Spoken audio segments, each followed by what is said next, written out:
Vous faites le meilleur choix d'être avec nous sur DBS Télévision. Bienvenue sur Écho d'Afrique. Tchad, en ouverture, le principal opposant au Saleh Kessiabo a annoncé lundi 1er mars qu'il retirait sa candidature à la présidentielle du 11 avril. Ceci au lendemain d'une tentative d'arrestation en N'Djamena d'un autre candidat déclaré qui s'est soldé par la mort d'au moins 2 personnes à son domicile. Le leader de l'Union nationale pour la démocratie et le renouveau UNDR dénonce le climat d'insécurité qui entachera certainement, selon lui, la campagne électorale pour les candidats qui vont affronter le président sortant du mouvement patriotique du salut au pouvoir qu'il accuse d'intimider ses rivaux par l'usage de la force. Arrivé deuxième en 2016, Saleh Kessiabo a dénoncé il y a quelques jours le refus du gouvernement de lui rembourser ses frais de campagne lors de la précédente élection.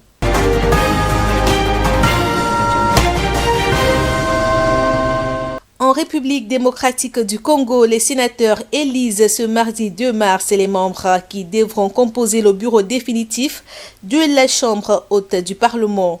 Pour diriger le Sénat, Félix Tshisekedi a jeté son dévolu sur Modeste Bahati Lukwebo, celui-là même qui a accompli la tâche d'informateur en identifiant la nouvelle coalition majoritaire au Parlement favorable à l'actuel pouvoir.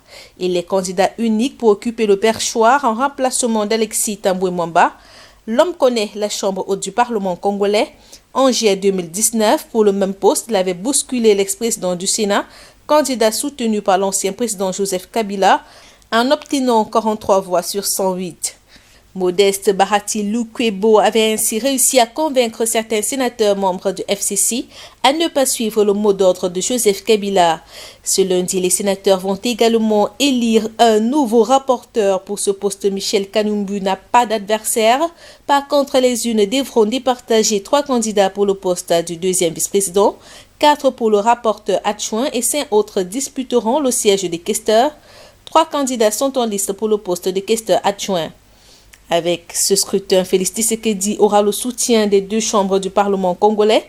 Après avoir réussi à placer ses hommes à la tête de l'Assemblée nationale, le chef de l'État, qui a rompu son alliance avec son prédécesseur Joseph Kabila, dispose désormais, selon les fiches d'adhésion à l'Union sacrée de la République, environ 80 sénateurs sur 108.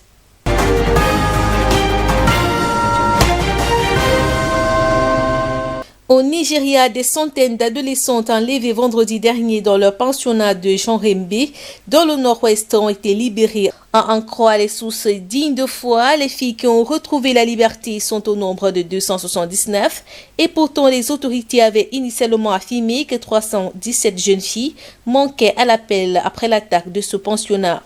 Il s'agissait de la 4e attaque d'école en moins de 3 mois dans le nord-ouest du Nigeria où des groupes criminels appelés bandits multiplient les vols de bétail à grande échelle et pratiquent des enlèvements contre rançon depuis plus de 10 ans. Les autorités de Zamfara ont l'habitude de discuter avec les groupes criminels avec lesquels ils négocient depuis plus d'1 an des accords d'amnistie en échange de la remise de leurs armes. Ce sont les responsables de l'État de Zamfara qui avaient d'ailleurs négocié la libération en décembre dernier de 344 garçons qui avaient été enlevés par des bandits de leur pensionnat dans l'État voisin de Kachina. À chaque libération, les autorités démontent le paiement d'une quelconque rançon aux ravisseurs, mais cela fait pourtant peu de doute pour les experts en sécurité qui craignent que cela ne mène à une multiplication des enlèvements dans ces régions minées par l'extrême pauvreté.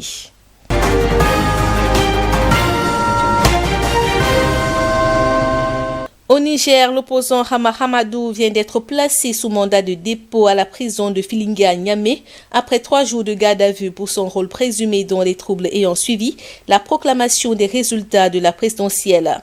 L'opposant du Modem Faloumana Africa est sous le coup d'une dizaine de chefs d'accusation, dont propagande à caractère raciste, propos de nature à dresser les citoyens les uns contre les autres et complicité dans des manifestations et destruction de biens. Hama Hamadou s'était présenté de lui-même vendredi à la police de Niamey. La veille, le ministre de l'Intérieur l'avait accusé d'être le principal auteur des troubles ayant éclaté dans la capitale nigérienne après l'annonce le 23 février par la Commission électorale nationale indépendante de l'élection de Mohamed Bazoum au second tour de la présidentielle. Ces troubles ont fait 2 morts, entraîné des pillages de commerce, des destructions d'infrastructures et de biens privés et ont conduit à l'interpellation de 468 personnes selon le ministre de l'Intérieur.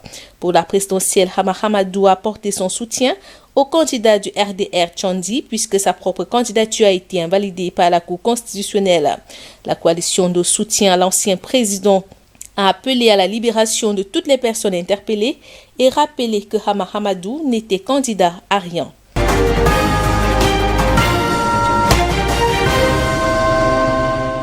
Au Sénégal, le député Ousmane Sonko est convoqué ce 3 mars pour répondre aux questions des gendarmes dans une affaire de viol présumé dont il est accusé. Cette convocation fait suite à la levée de son immunité parlementaire à la demande du juge la semaine dernière. Le député de 46 ans, leader du PASTEF, fait l'objet depuis début février d'une plainte pour viol et menace de mort déposée par une employée d'un salon de beauté de Dakar dans lequel il allait se faire masser pour, dit-il, soulager ses maux de dos. Cette affaire crée de vives tensions dans le pays. Ses partisans ont dénoncé lundi l'arrestation en un mois de près de 80 personnes. Ousmane Sonko refute les accusations qui pèsent contre lui et crie au complot, ou dit selon lui par le président Macky Sall lui-même pour l'écarter de la prochaine présidentielle en 2024. Le président sénégalais a démenti avoir quoi que ce soit à voir avec les ennuis du député.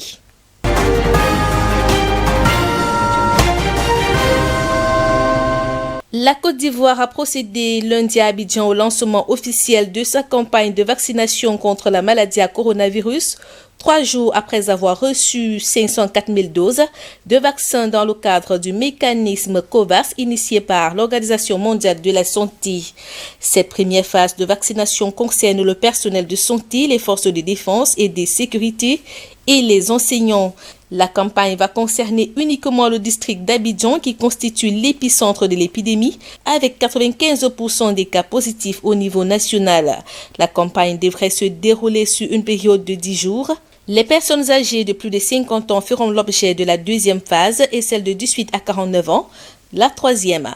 Le pays se propose d'étendre la vaccination à la population carcérale et aux personnes âgées de 16 à 49 ans, soit 13,9 millions de personnes représentant 49,3% de la population totale, selon le ministre de la Santé Eugène Akawele. Le vaccin AstraZeneca sera administré en 2 doses espacées d'1 mois. À la date du 28 février, la Côte d'Ivoire comptait 32 754 cas confirmés, dont 32 624 personnes guéries, 192 décès et 938 cas actifs pour un nombre total d'échantillons estimé à 423 731.